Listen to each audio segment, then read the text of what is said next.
وهذا أطيب مندي دجاج بدون فرن، بدون تحضير مسبق.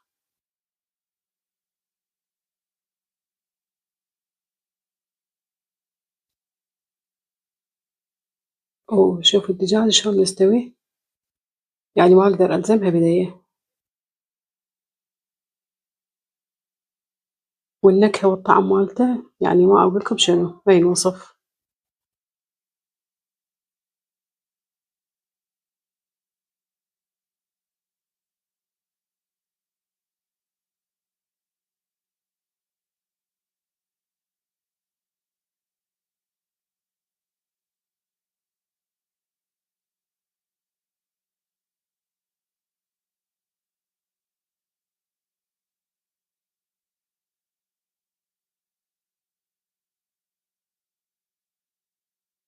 عندنا هاي الدجاجة وزنها تقريبا كيلو إلا شوية، وجامدة. يعني راح أعلمكم الطريقة السريعة اللي تفك الدجاجة وبنفس الوقت نتخلص من الزفرة مالتها. أجيب يعني فد وعاء فد شي، أخلي بيه مي وخل أبيض. مجرد ما أخلي الخل هي راح تفك من الثلج مالتها، تصير ذايبة وأقدر أقطعها. هسه هذا عندي خل أبيض راح أخلي لها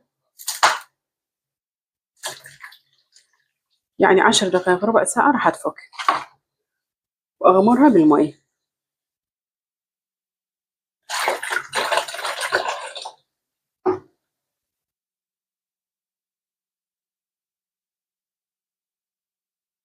هسه عندي 3 أكواب رز بسمتي حبة طويلة، أنا أغسله وأنقعه وأخلي له ملح على مود الحبة تبقى طويلة، يحافظ على حجمها. تقريبا نص ساعة أو 3/4 ساعة أنقعه للتمن. هسه غسلته إلى أن يصير لونه هيجي صافي، يعني ما بيه نشا. أخلي له ملح، الهدف من الملح إنه يحافظ على حجم الحبة. لما أريد أطبخه أحاول أغسله حتى شوي أخفف من الملح اللي بيه.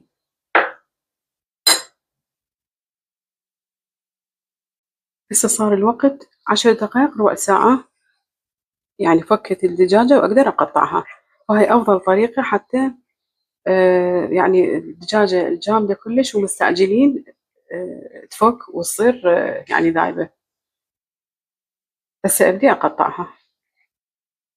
هسه قطعتها 2، لأنه راح أبقي الجلد بيها، فش أسوي بالليمونة أفركها حتى هذا الزغب والزفرة اللي بالجلد كلها تروح.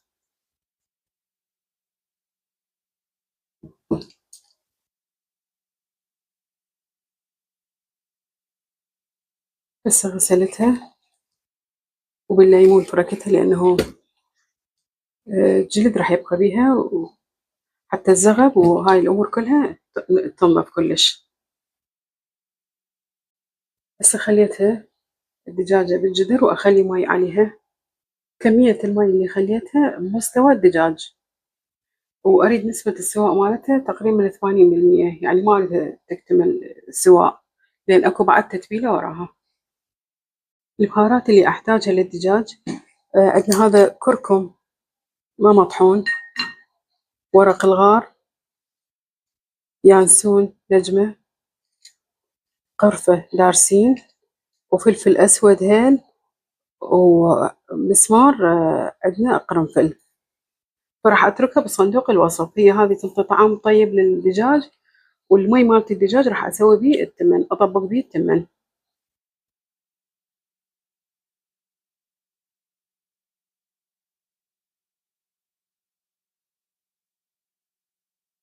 أشيل هذه الزفرة اللي على الوجه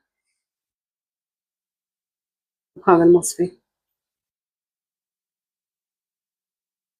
هاي أفضل طريقة أطلع بيها الزفرة.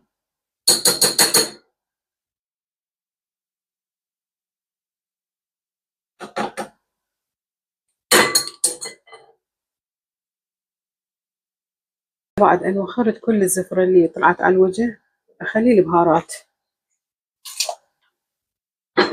ما أخلي ملح. هسه لمن يستوي أخلي ملح، وأضيف بصل ما مقطعته هيك يعني بس مؤخرا القشر مالته. البصل راح يسحب شوك وزفرة بالدجاج، ولو هي ما بيها زفرة لأنه بالليمون والخل، فيعني حتى تعطيه نكهة أطيب. هسه نتأكد من سواء الدجاج.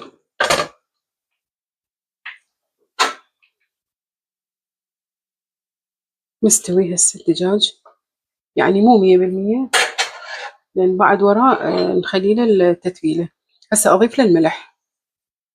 ورا ما أضيف الملح 5 دقايق أخليه يفور حتى ياخذ طعم الملح.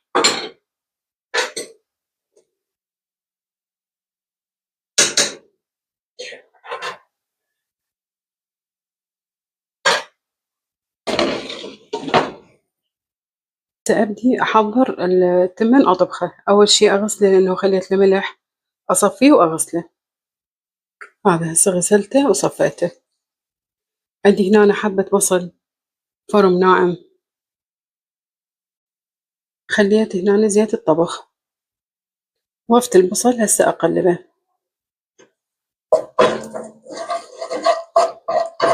إلى أن يبدي يذبل أو ياخذ فد لون بسيط من الذهبي أو البني، وبعدين أضيف الرز عليه.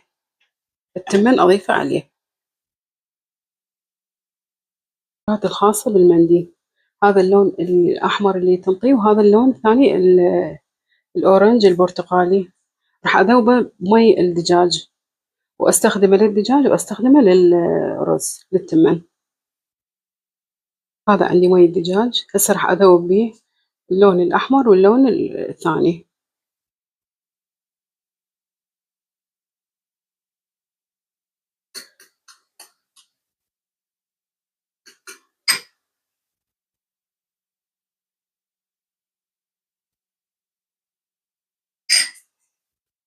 أتركه فد 10 دقايق، وبعدين أبدي أستعمله. البصل بدأ ياخذ لون،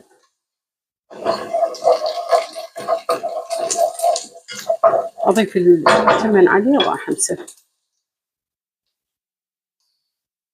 ضفت التمن على البصل والزيت، أبدي أقلب بيه ياخذ نكهة البصل. أخذ من مي الدجاج أستخدمه للتمن. اللي يبقى من مي الدجاج أضمه يعني بالفريزر، ما عليه شي. أستخدمه للشوربة أو للتمن، أي شي أطبخه. يعني هذا كلش بفائدة، لأن طبيعي يعني لا ماجي ولا أي مادة مصنعة.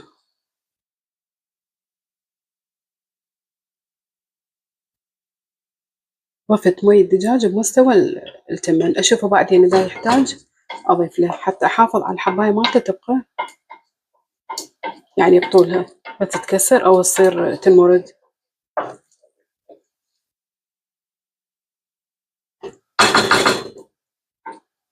زين، هسه أنتظر المي يبدي ينشف حتى أخلي له نكهة المندي، اللون مالته أخلي له، والبهارات.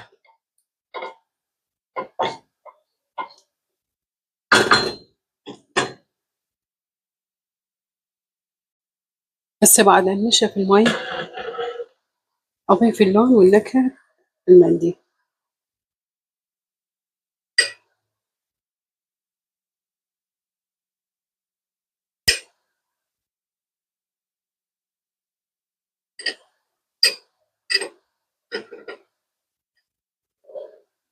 وهاي نكهة أيضا أضيفها.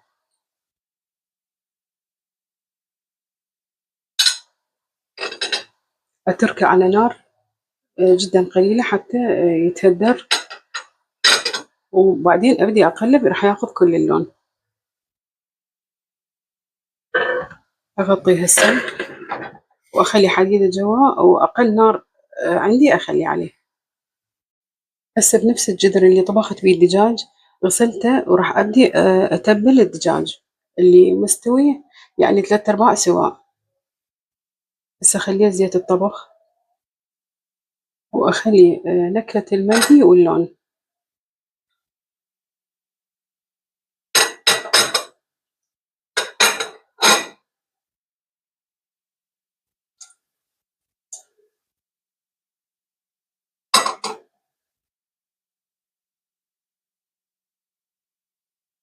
أقلبه بالزيت،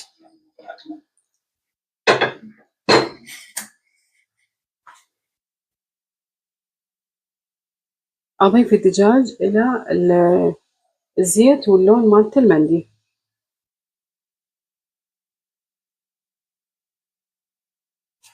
هاي أسرع طريقة وأسهل طريقة للمندي، يعني بدون فرن وبدون ما أتبلها قبل ساعات أو قبل ليلة، يعني شغلة آنية بنفس اللحظة راح تستوي. انتظر شوية بعدين أقلبها على الوجه الثاني، وخلي الزيت حتى ينطيها شوية لمعة.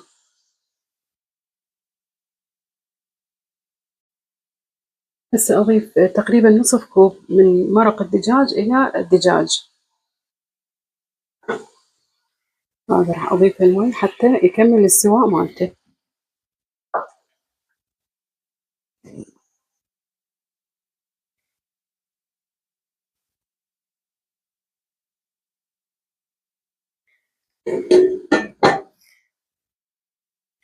هسه راح أقلب الدجاجة على الوجه الثاني حتى أيضا تاخذ نفس النكهة واللون.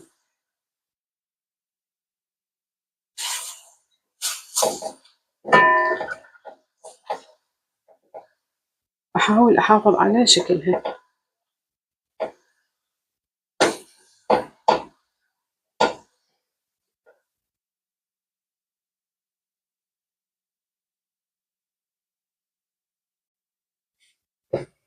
هسه أخلي له نكهة الفحم الشواء. هذا السيليفون عندي يعني سويته هيجي.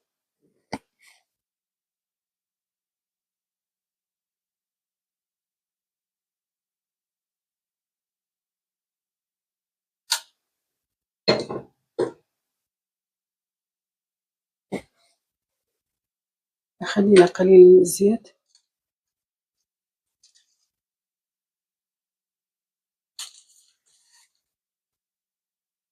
وأغطيه أقبضه حتى ياخذ النكهة.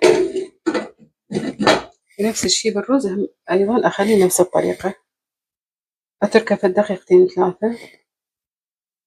نفس الشي الرز أيضا أخلي له فحم.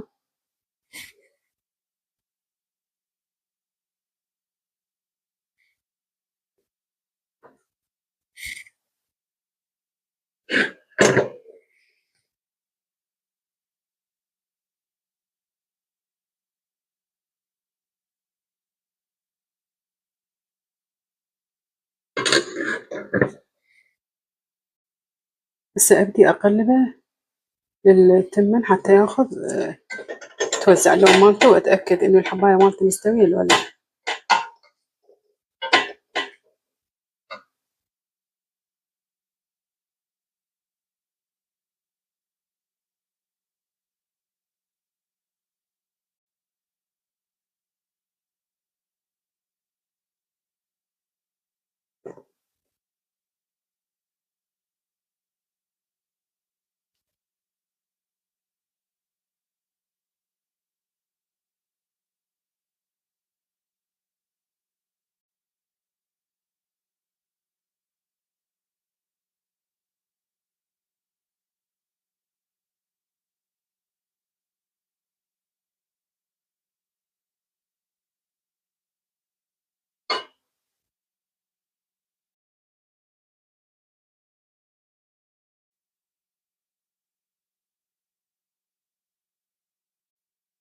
وهذا أطيب مندي دجاج بدون فرن بدون تحضير مسبق.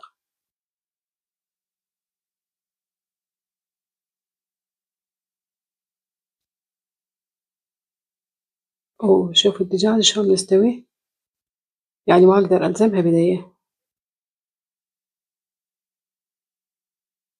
والنكهة والطعم مالته يعني ما أقولكم شنو ما ينوصف.